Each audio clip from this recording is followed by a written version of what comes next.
अस्सलाम वालेकुम friends and welcome to doctor Mufid YouTube channel. दोस्तों, क्या आप लोग एक ऐसे समंदर के बारे में जानते हैं जिसके पानी के ऊपर अगर आप जाके लेट जाएं तो आप बिल्कुल भी नहीं डूबेंगे, बल्कि आप पानी के ऊपर सीधे लेटे रहेंगे।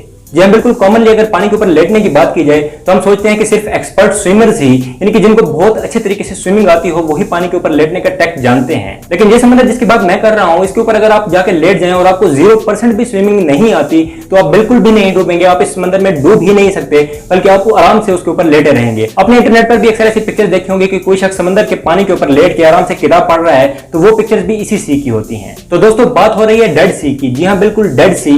ये एक ऐसा समंदर है जिसके अंदर कोई भी शख्स डूब नहीं सकता। और इस चीज की रीजन ये है कि इस समंदर के जो पानी है उसके अंदर साल्ट्स बहुत ज्यादा है, यानी कि नमकियात वगैरह बहुत ही ज्यादा है, और इसकी डेंसिटी काफी ज्यादा है। इसकी डेंसिटी ह्यूमन बॉडी से भी ज्यादा है, इसलिए ह्यूमन बॉडी इसके अंदर डूब नहीं सकती, यानी कि इंसानी जिस्म इसके अंदर किसी सूरत में डूब नहीं सकता, बल्कि अगर आप इसके अंदर जाएंगे तो आप इसके ऊपर तैरते ही रहेंगे। और इस सी के बारे में दूसरा फन फैक्ट ये है कि सोचने की बात है कि इसको डेड सी कहा जाता है, जबकि इसके अंदर कोई भी शख्स डूब के मर नहीं सकता। तो इसको डेड सी किस लिए कहा जाता है? तो इसको डेड सी कहने की जो रीजन है वो ये है कि इसके अंदर किसी किस्म की कोई लाइफ एग्जिस्ट नहीं कर सकती। समुद्री लाइफ, यानी कि मछलियां वगैरह या किसी और किस्म की जो समुद्री लाइफ होती है वो इसके अंदर बिल्कुल भी एग्जिस्ट नहीं कर सकती। और उसकी पहली रीजन तो ये है कि इसके अंदर साल्ट बहुत ज्यादा है और ऐसी इन्वायरमेंट में मछलियां वगैरह एग्जिस्ट बिल्कुल भी नहीं कर सकती। और दूसरी रीजन ये है कि इसके पानी की डेंसिटी काफी ज्यादा है, तो अगर मछलियां इसके अंदर रहेंगी तो मछली भी तो सरफेस पे आ जाएगी। इंसान जिस तरह सरफेस पे रहते हैं तो मछली भी इसके अंदर तो नहीं जा पाएगी, इसकी सरफेस पे ही आ जाएगी। और मछलियां हमेशा पानी के अंदर रहती हैं, ना कि पानी की सरफेस पे, तो इसलिए इसके अंदर किसी किस्म की कोई लाइफ एग्जिस्ट नहीं कर सकती। और डेड सी के बारे में तीसरा फन फैक्ट ये है कि इसको डेड सी तो कहा जाता है, लेकिन ये कोई समंदर नहीं है, बल्कि ये एक लेक है। जी हाँ, बिल्कुल ये एक झील है। अगर आप इस मैप की पिक्चर में देखें तो आपको अंदाजा होगा कि ये एक छोटी सी झील है और इसके इर्द गिर्द सारी की सारी लैंड मौजूद है। तो दोस्तों, है ना इफेक्ट अमेजिंग? दोस्तों, इसके अलावा अगर आपने कभी गाय वगैरह पाली हो या कोई पेट एनिमल्स रखे हो तो आप ये जानते होंगे कि अक्सर गाय वगैरह के ऊपर जो पेट एनिमल्स होते हैं, जो जानवर होते हैं, इनके ऊपर मक्खियां वगैरह और दीगर जो कीड़े होते हैं वो आके बैठ जाते हैं और इनको काफी ज्यादा डिस्टर्ब करते हैं।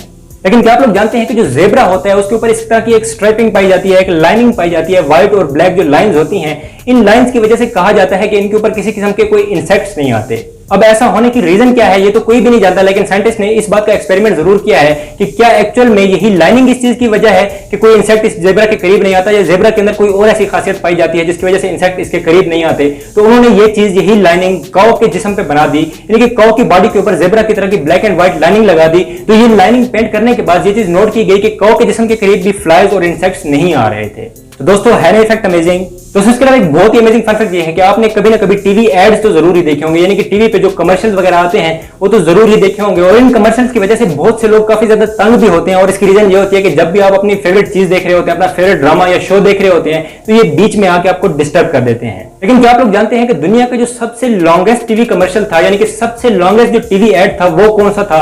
तो आपको जानकर हैरत होगी कि सबसे लॉन्गेस्ट जो आज तक का टीवी एड रहा है वो 14 आवर्स तक चलता रहा है। जी हाँ, बिल्कुल वो 14 घंटे तक चलता रहा। और ये एक ओल्ड स्पेस नाम की कंपनी के परफ्यूम का एड था जिसको वूहू नामी टीवी चैनल के ऊपर चलाया गया था।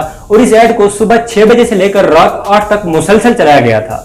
तो आप खुद अंदाजा लगा सकते हैं कि उस चैनल को देखने वाले लोगों का क्या हाल हुआ होगा। दोस्तों, इसके अलावा आप सब ये तो जानते होंगे कि हमारा जो हार्ट होता है, यानी कि जो हमारा दिल होता है, वो हमारी बॉडी की लेफ्ट साइड पे मौजूद होता है। लेकिन क्या आप लोग जानते हैं कि हर 10,000 में से 1% ऐसा होता है जिसका हार्ट लेफ्ट साइड पर नहीं होता, बल्कि उसका हार्ट राइट साइड पर होता है। शायद कभी आपने टीवी ड्रामास वगैरह में या रियल लाइफ में ये एक्सपीरियंस किया हो कि अगर किसी शख्स की कोई दुश्मनी होती है और उसका दुश्मन उसको आके दिल पे, यानी कि लेफ्ट साइड पे गोली मार देता है और ये सोचता है कि मेरा दुश्मन अब मर जाएगा, तो बाद में हॉस्पिटल में जाके पता चलता है कि वो शख्स तो बच गया। और उसकी रीजन ये है कि उसका हार्ट जो है वो लेफ्ट साइड नहीं था, बल्कि राइट साइड पर था। तो क्या आप इस फैक्ट के बारे में पहले से जानते थे? मुझे कमेंट सेक्शन में जरूर बताइएगा। दोस्तों, इसके अलावा ये माउंटेन जो आप इस वक्त वीडियो में देख रहे हैं, इसका नाम मैटरहॉर्न माउंटेन है। और इसके बारे में फन फैक्ट ये है कि इसको दुनिया की सबसे ज्यादा फोटोग्राफ माउंटेन माना जाता है, यानी कि यहाँ पर जितने भी लोग जाते हैं उनमें से मैक्सिमम लोग इस जगह की फोटो जरूर खींचते हैं। अब ये फोटो बनाने की रीजन क्या है ये तो किसी को नहीं मालूम। शायद ऐसा हो सकता है कि कोई बहुत ही ज्यादा खूबसूरत व्यू देती हो, ये दिखने में बहुत ही ज्यादा खूबसूरत लगती हो, इसीलिए लोग इसकी फोटो बनाते हैं, या किसी भी और वजह से लोग इसकी फोटो बनाते हैं। बस ये एक फैक्ट है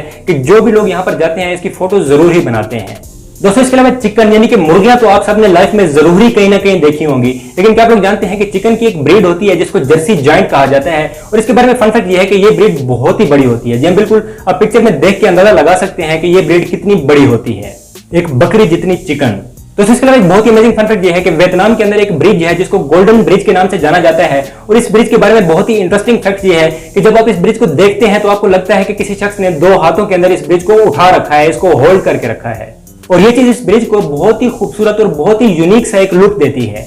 और आपको भी ये ब्रिज देख के काफी ज्यादा अमेजिंग तो लगा ही होगा। अगर आपको अमेजिंग लगा है तो वीडियो को लाइक जरूर कीजिएगा।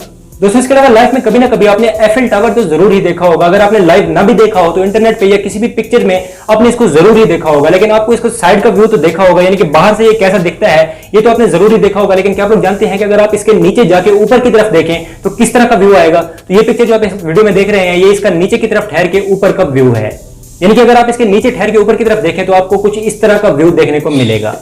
तो दोस्तों है ना इफेक्ट अमेजिंग। दोस्तों इसके अलावा इसी तरह का एक और फन फैक्ट ये भी है कि आपने लाइफ में कभी ना कभी नॉर्मल मगरमच्छ को यानी कि नॉर्मल क्रोकोडाइल को तो जरूर ही देखा होगा, लेकिन क्या आपने कभी इतना बड़ा मगरमच्छ देखा है? आप इस मगरमच्छ के साथ ठहरे हुए इंसान से ही इस मगरमच्छ के पूरे साइज का अंदाजा लगा सकते हैं कि पूरे के पूरे इंसान के कद के बराबर इसका सिर्फ सर है।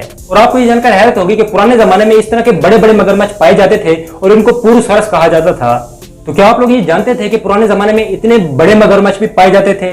दोस्तों इसके अलावा बहुत ही अमेजिंग फन फैक्ट ये भी है कि क्या आपने कभी महसूस किया है कि अगर आपके हाथ पे या बॉडी के किसी भी हिस्से पे कोई परफ्यूम वगैरह स्प्रे हो जाए या कोई थोड़ा सा पेट्रोल गिर जाए तो आपको उस जगह पे काफी ज्यादा ठंडक महसूस होती है, आपको अपने उस बॉडी पार्ट पे काफी ज्यादा ठंडक महसूस होती है। तो क्या आप लोग जानते हैं कि इसकी रीजन क्या है? तो आपको ये जानकर हैरत होगी कि इसके पीछे जो रीजन है वो है एवापोरेशन। कोई भी चीज जब लिक्विड फॉर्म से गैसेस फॉर्म में तब्दील होकर हवा में फैल जाती है तो उसको एवापोरेशन कहते हैं। तो परफ्यूम और पेट्रोल के साथ भी कुछ ऐसा ही होता है, जब भी ये आपकी बॉडी पर गिरते हैं या आपके हाथ वगैरह पर गिरते हैं तो ये फौरन से एवापोरेट हो जाते हैं, इसलिए आपकी बॉडी को ठंडक महसूस होती है। लेकिन अब सवाल ये पैदा होता है कि एवापोरेशन से ठंडक का क्या ताल्लुक है? एवापोरेशन से ठंडक महसूस क्यों होती है? तो आप में से जिसने भी साइंस पढ़ी होगी वो ये जरूर ही जानता होगा कि एवापोरेशन के लिए यानी कि पार्टिकल्स को एवापोरेट करने के लिए थोड़ी बहुत एनर्जी की जरूरत होती है और हमारी बॉडी के अंदर काफी ज्यादा हीट एनर्जी मौजूद होती है।